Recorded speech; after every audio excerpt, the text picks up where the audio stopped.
Alors,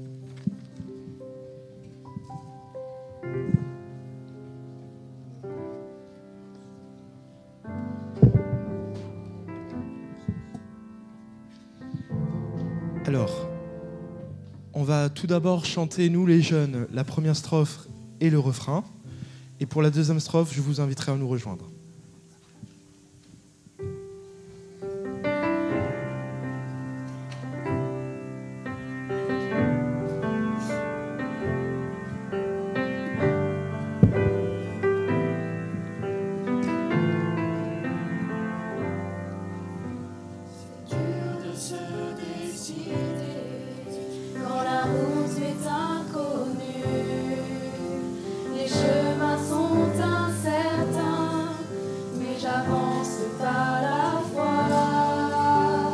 Tu m'as fait une promesse, c'est d'être à mes côtés, de me conduire, me guider. Oui, Seigneur, j'y crois. Conduis-moi et je te suivrai. Conduis-moi.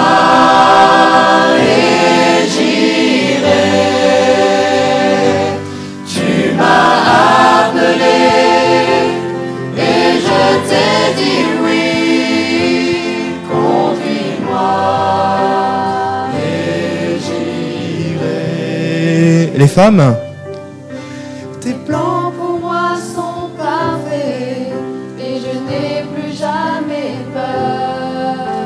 Parfois je me sens si seule, mais je sais que tu es là. Les hommes, mon cœur désire te suivre, oui je veux t'obéir.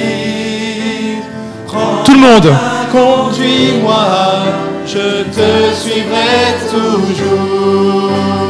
Conduis-moi et je te suivrai. Conduis-moi et j'irai. Tu m'as appelé et je t'ai dit oui. Conduis-moi.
Et je te suivrai.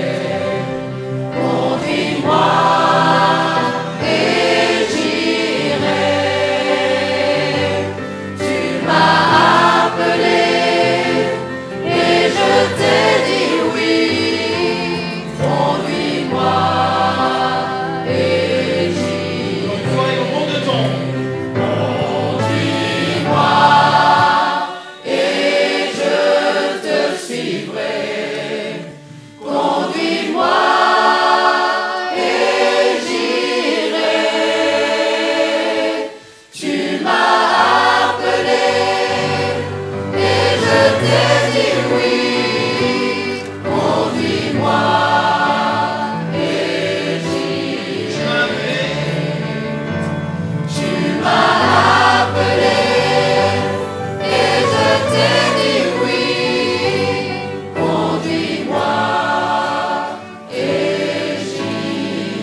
voudrais vous présenter ce matin celui qui a dit oui à notre invitation d'être notre invité spirituel, qui a dit oui au Seigneur pour le servir aussi. Philippe Leduc, il est pasteur. Il a dit oui aussi à Annie. Annie qui est une ch'ti. Vous savez ce que c'est qu'une ch'ti, hein? Elle vient du Nord, d'une petite église d'Anglefontaine. Ils ont dit oui et tous les deux, ils ont 3 enfants, Mathieu, Anna, Mathéo. Il a dit oui au ministère pastoral et on lui a confié l'église d'Amarie-Lélis, celle de Versailles, où il a Papa Casset comme trésorier. Hein? Donc il y a le fils qui est là. Voilà. Attention, hein, il va répéter tout à son père. Hein. Donc, voilà. Et on lui a confié aussi une charge administrative de la Maison de l'Espérance. C'est une gestion assez particulière, là aussi, hein, de faire cette grande Maison de l'Espérance, ce défi que l'Église s'est donné, la Fédération, pour avoir une présence au cœur de Paris et avec différentes églises en son sein. Et l'été, on sait très bien que les pasteurs, il leur faut un petit peu des vacances dilettantes. Alors, il prend des vacances en s'occupant des camps, hein, puisque c'est comme ça qu'on dit quand on fait des camps. Ce sont des vacances. Hein, on travaille que 16 ou 18 heures hein, par jour, c'est tout, donc il n'y a pas de problème. Donc, il fait en plus de ça l'été des camps. Et Joshua a eu l'occasion de venir et d'être animateur. Et il va pouvoir faire son stage. Tu l'embauches déjà, hein, oui, c'est un scoop pour faire son stage pratique. Et j'ai vu des tisans d'ailleurs qui ont fait la colo. Qui ont fait la colo, voilà. Et donc c'est aussi un formateur de jeunes aussi pour se former pour le BAFA. Et j'encourage tous les jeunes qui veulent se former à venir. Et il fait partie de cette équipe de formateurs. Voilà. C'est lui qui va nous conduire tout au long de cette semaine. Qui n'est pas une semaine de vacances, comme je l'ai dit hier soir. Voilà. Et c'est pour ça que va s'inscrire peut-être ici mon numéro de téléphone pour dire que je suis à disposition jusqu'à vendredi matin, puisque je reprends le train vendredi prochain. Et d'ici là, n'hésitez pas. C'est une région que je connais très peu. Et une église, je ne suis jamais venu à Strasbourg, donc, dans l'église de Strasbourg. Donc voilà, tout le plaisir sera pour se rencontrer, échanger, au-delà des rencontres qui sont programmées toute cette semaine. Donc merci pour l'invitation et je souhaite que nous passions de bons moments avec notre Dieu à l'écoute de sa parole.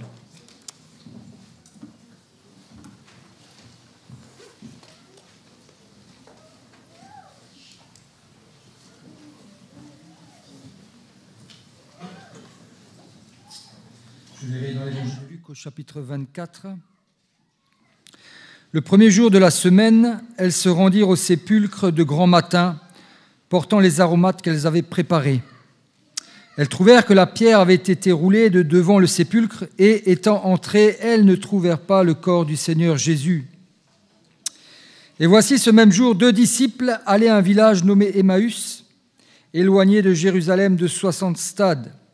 Et ils s'entretenaient de tout ce qui s'était passé. Pendant qu'ils parlaient et discutaient, Jésus s'approcha et fit route avec eux. Mais leurs yeux étaient empêchés de le reconnaître. Amen.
J'aime bien faire des petits sondages. Et est-ce que vous êtes prêts à répondre à mes questions? Des fois, on est abordé dans la rue. Vous auriez 1 minute pour répondre à des questions? Bon. Là, ça vous demande moins d'1 minute. J'aimerais savoir, quand vous étiez enfant, pour ceux qui le sont encore, donc c'est maintenant. Pour ceux qui se sentent encore enfants dans la tête, c'est aussi maintenant. Combien de fois avez-vous déménagé dans votre vie? Et vous souvenez-vous de ces différents déménagements? Puisque moi, j'ai fêté l'année dernière mon 10e déménagement. Qui dit mieux? Qui a déménagé plus que 10 fois? Enfant 13. Bon. Alors, record battu. Mon père était pasteur et, comme beaucoup d'enfants de pasteurs, nous sommes amenés à être mutés, changer de région. Et donc, grâce, parce que je dis grâce, pour moi, je trouvais que c'était plutôt bien de déménager. Eh bien, nous avons déménagé plusieurs fois. Et maintenant que c'est moi qui suis pasteur, eh bien, c'est moi qui déménage. Et nous avons fait à peu près la région ouest, puisque je suis nantais d'origine. Après, nous sommes partis vers Collonges. Après, nous sommes allés dans le nord. Après, Poitiers-Châtellerault, Paris. Bref, quasiment toutes les régions de cette fédération France-Nord, sauf l'Alsace. Donc, je suis sur un terrain là vierge, neutre, et j'ai plaisir à découvrir ainsi cette région et cette église. Pourquoi je vous parle de déménagement? Parce que une fois qu'on reste un bon moment dans un lieu, on apprivoise ce lieu, on le connaît bien, à tel point que la nuit, quand on est dans notre maison, on n'a plus besoin d'allumer la lumière pour se lever, on se dirige même dans le noir. Est-ce que vous avez déjà cette expérience-là? De dire, voilà, cette nuit, je n'allume pas la lumière, soit pour ne pas déranger les autres, soit comme un jeu. Je dis, voilà, je vais me déplacer dans ma maison, dans mon appartement, lumière éteinte. Et je connais parfaitement les lieux, donc je peux y aller. Alors au départ, peut-être on met les mains pour se préserver. Et puis au bout d'un moment, une fois qu'on est là depuis plusieurs années, on y va les yeux fermés, tac, tac, on tourne le couloir, la porte, sans à-coups. Le problème, c'est quand on déménage. Et les premiers instants, quand on est dans la nouvelle maison, dans le nouvel appartement, on n'a pas encore réalisé qu'on avait déménagé. Et qu'est-ce qui se passe quand on fait le même exercice? Dans le noir, on se cogne, bien sûr, contre les murs. Alors, on va parler ce matin de cette histoire formidable de 2 disciples qui avaient au départ, quelque part, les yeux fermés. Et au cours de l'histoire, leurs yeux vont s'ouvrir. Ces 2 disciples, dont nous avons lu un extrait à l'instant, qu'on appelle les disciples d'Emmaüs, mais on devrait dire les disciples allant vers Emmaüs. Et j'aimerais qu'on puisse ensemble se pencher sur ce chapitre 24 de l'évangile de Luc. Et ce sont les versets 13 jusqu'à même la fin du chapitre. Parfois, on arrête cette histoire un peu trop tôt, mais nous allons aller au-delà du petit paragraphe qu'on considère en général.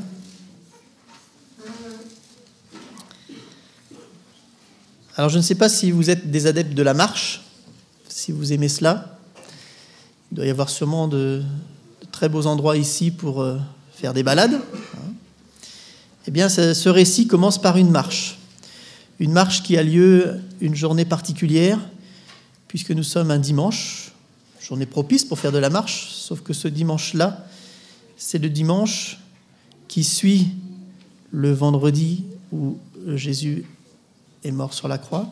Et ce dimanche matin, cet événement extraordinaire qu'on appelle la résurrection, ce tombeau vide, cette rumeur qui commence à enfler. Que se passe-t-il? C'est une rumeur ou c'est une vérité? Et ce récit nous présente ces 2 disciples marchant. Et nous allons prendre à partir du verset 13 cet épisode.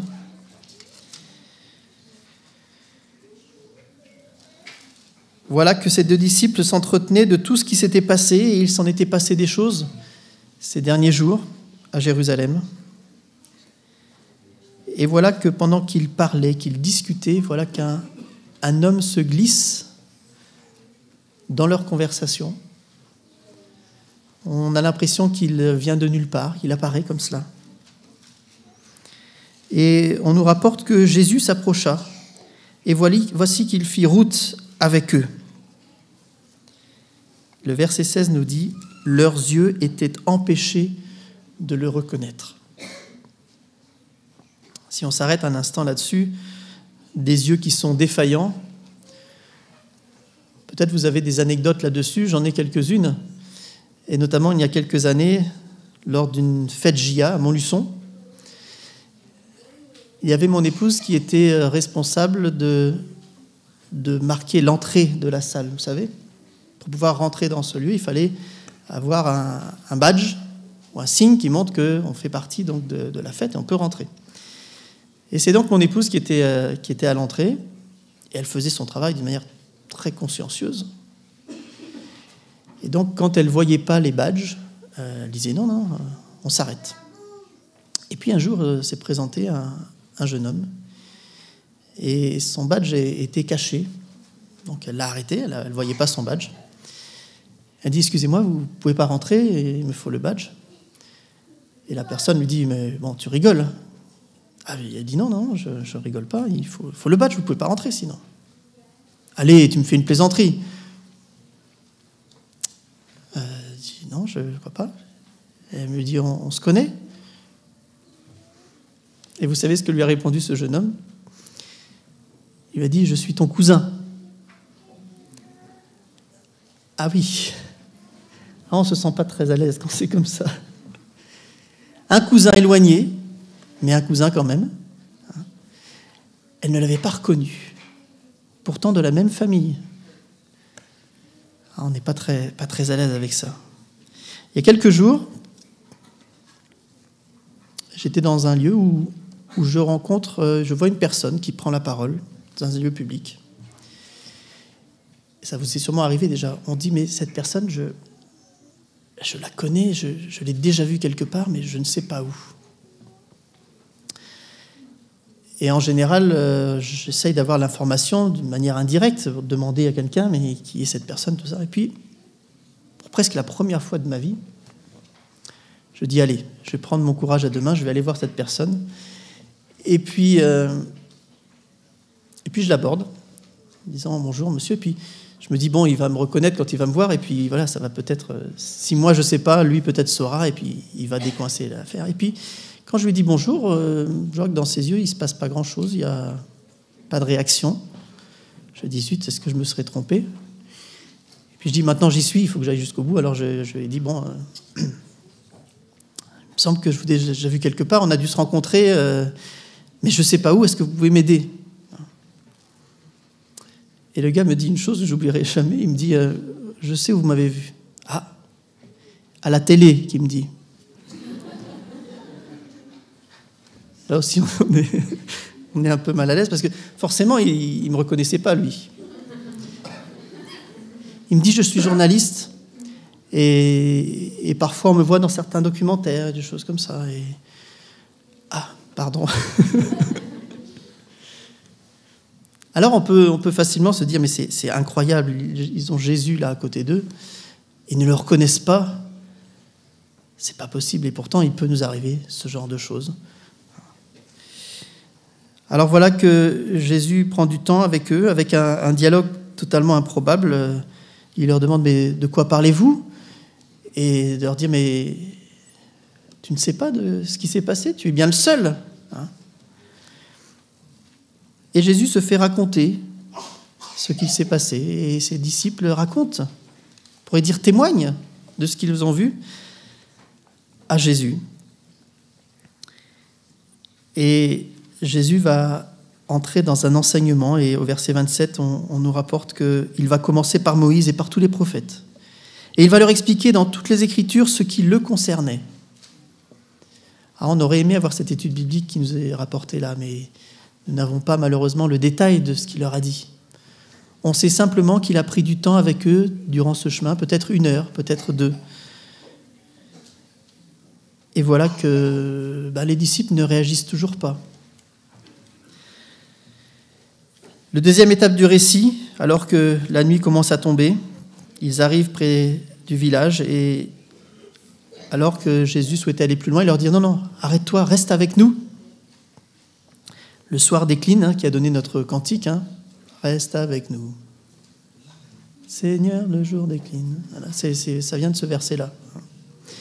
Et Jésus dit, ok, je vais m'arrêter. Et le déclic a lieu, non pas dans l'enseignement, mais dans le geste. Parce que Jésus, au moment du repas, va rompre le pain.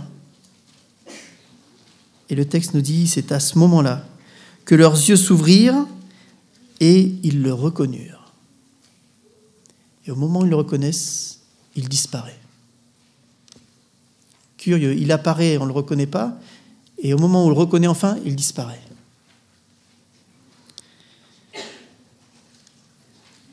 Ensuite, se levant à la même heure, donc dès qu'il se produit ça, il retourne à Jérusalem. Vous vous souvenez, c'était déjà la nuit. Et ils retournent pour témoigner de ce qu'ils ont vu. Ils vont retrouver les autres disciples et ils vont leur dire « Le Seigneur est ressuscité. Il est apparu et ils vont entendre le récit de ces 2 disciples. Et tandis qu'il parlait, verset 36, lui-même, c'est-à-dire Jésus, se présenta au milieu d'eux et leur dit « La paix soit avec vous. » Vous imaginez ? C'est un récit qui alterne entre l'apparition, la disparition, la réapparition.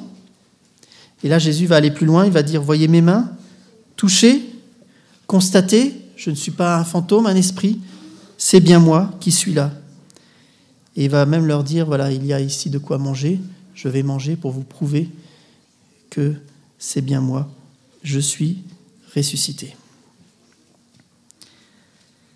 Un peu plus tard, le récit nous rapporte cet ultime événement où Jésus va bénir ses disciples et ensuite être enlevé au ciel, de nouveau disparaître. Et enfin, les 2 derniers versets du chapitre nous parlent du retour à Jérusalem de ses disciples, cette fois-ci avec une grande joie, continuellement dans le temple, louant et bénissant Dieu de tout leur cœur. Alors cette marche, nous assistons à une marche ici.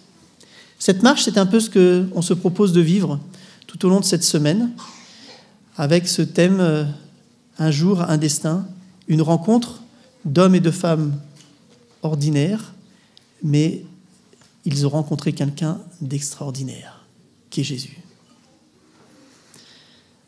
Alors, ces disciples-là, nous ne connaissons le nom que d'un seul. Curieux, hein ? Le deuxième, on ne nous dit pas qui il est. Alors, on peut facilement s'identifier. S'identifier à ce deuxième personnage en te disant, eh bien oui, si c'était moi, l'aurais-je reconnu ? Aurais-je compris que c'est lui qui est là ? Aurais-je entendu sa voix ? Et on parle de reconnaissance. Et ça nous rappelle ce texte où Jésus lui-même disait, les brebis, elles reconnaissent ma voix. Elles reconnaissent la voix du berger. Est-ce que je reconnais la voix de mon berger ? Voilà que ce texte me rappelle que moi qui suis en marche, je dois me laisser interpeller par Christ et entendre ce qu'il me dit. Alors cette marche, nous voulons la faire ensemble. Et à chaque fois que nous nous retrouverons, nous étudierons un personnage précis qui a eu la chance de croiser le chemin de Jésus. Et à chaque fois qu'on rencontre Jésus, il se passe quelque chose. Alors vous verrez, les réactions sont diverses d'un individu à l'autre, mais il se passe forcément quelque chose, un événement. Alors, je parlais de déménagement tout à l'heure. Je vous invite à emménager toute cette semaine pour que nous passions d'un état où peut-être on tâtonne, on cherche encore notre territoire, à une phase où nous pouvons nous sentir vraiment à l'aise dans la maison. Vous savez, il faut toujours un temps d'adaptation quand on arrive dans un nouveau lieu. Je m'en aperçois notamment avec mes enfants, quand on change d'école, quand on change de lieu de vie. Il faut un petit temps. Jésus nous propose de passer du temps avec lui. Il nous propose de l'écouter suffisamment longtemps pour que nous puissions ensuite reconnaître sa voix. Alors, je nous invite, tels ses disciples, à faire ce chemin-là. Si nous regardons de près ce texte, nous nous rendons compte qu'il y a à un moment donné un enseignement, ensuite une pratique. Jésus, après avoir expliqué, Jésus fait le geste. Et ensuite, après le geste, il y a cette partie de témoignage. Dans quelle phase sommes-nous ? Est-ce que nous entendons l'enseignement ? Et si nous en restons là, peut-être que nous ne l'avons pas encore reconnu, tout comme ses disciples. C'était le plus grand enseignant, il n'a jamais existé, Jésus. Assister à une étude biblique de Jésus, ça devait être extraordinaire. Et Jésus parlait de lui-même, et les disciples n'ont pas saisi cela. Il a fallu une pratique, il a fallu un geste. Aussi, la prière que je fais pour nous tous cette semaine, c'est qu'au-delà des enseignements, nous puissions aller vers une pratique. Qu'au-delà d'une théorie, la plus belle soit-elle, au-delà d'une histoire qui est racontée, la plus belle soit-elle, cela puisse faire une différence aussi dans notre vie, dans notre foi au quotidien. Alors, je me sens proche de ces disciples qui, à un moment donné de leur vie, sont passés peut-être à côté de quelque chose. Et puis, Dieu les a rattrapés pour leur dire maintenant, j'ai quelque chose pour toi. Je veux vivre quelque chose avec toi. Alors, prions le Seigneur pour que ces moments que nous passerons puissent être l'occasion pour chacun de découvrir ou de redécouvrir ce que Dieu a fait, ce qu'il fait,